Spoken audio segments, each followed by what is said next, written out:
so honored to be here. Hi, for those of you who don't know me, my name is Kelsey. I'm a longtime friend of Tanner's and now Nate's. I just wanted to start off with a moment of gratitude for our guests of honor. What a magical weekend. No doubt the event of the year.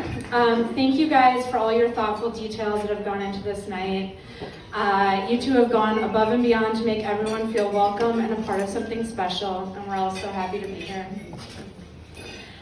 Tanner and I really love this one Joan Didion quote where she writes, "I have already lost touch with a couple people I used to be."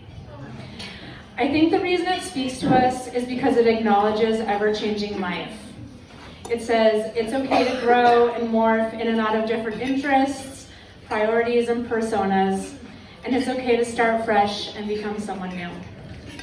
So with that in mind, I thought it might be fun to talk about some of the different Tanners we have all known and loved for years. Let's start with Kansas Tanner. So I've only gotten a glimpse into Tanner's childhood, but I love being at the bustling Stransky household where there are a million great 80s photos on the walls.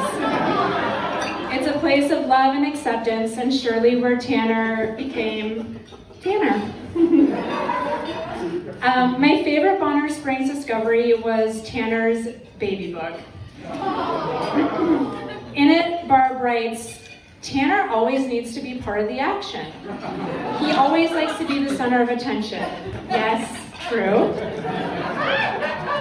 Then she says, "Sometimes he just gets into these moods." Also true. I guess some things never do change.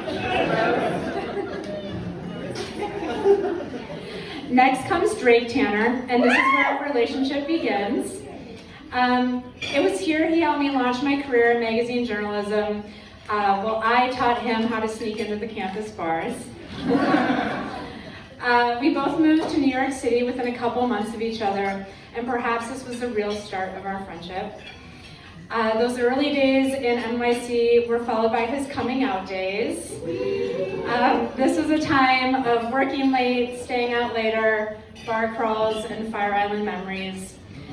And while it feels like in many ways we have lost touch with those wild and crazy kids, looking back, so many of our adult friendships were formed during that time. Next, Tanner and I drove across the country in his Grandma Wilhite's 1998 Buick Century, aptly named Bubbles because she was the color of champagne. Tanner was moving to LA. Definitely not the coolest ride to roll up to West Hollywood in. Oh my God, no offense, Tyler, I hear you're still driving this car.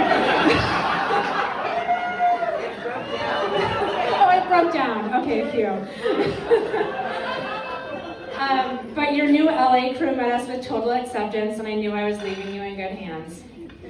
Flash forward a few years, and Tanner not only moved back to New York City, but moved into my apartment with me. We were roomies. It was a dream come true. After surviving a hurricane together and the arrival of my now husband, Joe, where we pulled off an impressive take on Three's Company, Tanner moved to the Upper West Side in his very own studio apartment. During this time, we would have lunch together every Wednesday while I would hear the latest on his life. He usually went something like this: "Oh my God, I met the cutest guy this week. His name is Jeremy. He's a banker, and we stayed out all night, and he could be the one." Then the next week, I would check in on his latest lover, Jeremy, and he would cut me off. "Who? Who's Jeremy?" "Oh, well, this week is Michael. He's so dreamy," and so on. It was around this time that Nate comes into the picture. Of course, we all loved Nate from the beginning, but when I really knew things were getting real was when they started to get complicated. Should I move in? But what about the cats? Do I love him? Sometimes we're total opposites. Seeing Tanner stick with this relationship and work through the hard stuff is what made me realize it was going to be forever. And here's what I have to say about the Tanner and Nate phase. It's truly the best yet. Tanner, I've seen you transform into a different person since meeting Nate. You two are both the best versions of yourself when you're together. You challenge each other and support each other every day. You acknowledge it's not perfect and it never will be. You are happy and kind to yourself and others. This is marriage. This is a good life, and I'm so glad you finally found it.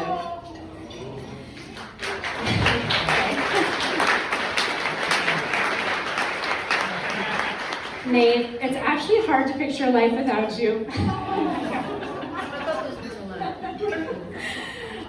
I'm thankful for your calm, steady, and gracious spirit, your quiet and amused sense of humor. In the last few years, so many of my best times, dinners on the deck, trips upstate, evenings at the BBG, have been with you two. Thank you for being my family away from family, the most amazing godfathers to Linnea, and the best friends to me and Joe. My future wish for you is that you can grow together, both as a couple and as your individual selves. You'll accept change in each other and in life and roll with it. And maybe 10 or 20 years from now, we'll lose touch with who we were today, but that's okay, because we'll all be moving forward. Cheers to Tanner and Nate and a life of many lives together.